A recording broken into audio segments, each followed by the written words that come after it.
మీ trading అకౌంట్లో సడన్గా 40 crores credit అయితే మీరేం చేస్తారు? ముంబైలో జరిగిన గజనాన్ ఇన్సిడెంట్లో ఏం జరిగింది అనేది ఈ వీడియోలో తెలుసుకుందాం. ఫస్ట్ అయితే ఈ రీల్ని సేవ్ చేసుకుని మన పేజ్ని ఫాలో అవ్వండి. నేను మీ ట్యాక్స్ పిల్ల ఫ్రమ్ తనుశ్రీ ట్యాక్స్ సొల్యూషన్స్. ఈ ఇన్సిడెంట్లో కోటక్ సెక్యూరిటీస్ మిస్టేక్స్ వల్ల ట్రేడర్ గజనాన్ అకౌంట్లో 40 క్రోర్స్ అనేది క్రెడిట్ అయ్యింది. ఆయన ప్యానిక్ కాకుండా ఆ మనీతో ప్రాపర్ ట్రేడింగ్ చేసి 20 మినిట్స్లో 1.75 క్రోర్ ప్రాఫిట్ని ఎర్న్ చేశారు. సో కోటక్ వాళ్ళు ముంబై హైకోర్టులో కేసుని ఫైల్ చేశారు. మనీ మిస్టేక్స్ వల్ల పడింది, సో ప్రాఫిట్ కూడా మాకు ఇవ్వాలి అని.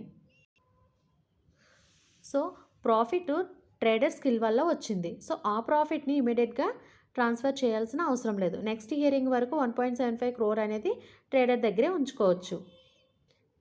ట్రేడింగ్లో skill matters not just a capital. అయితే లీగల్ యాంగిల్ డిఫరెంట్గా ఉంటుంది.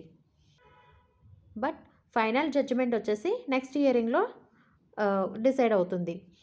మీరేమనుకుంటున్నారు? ప్రాఫిట్ని ట్రేడర్కి ఇవ్వాలా లేదా? కామెంట్ చేయండి. Thank you for watching.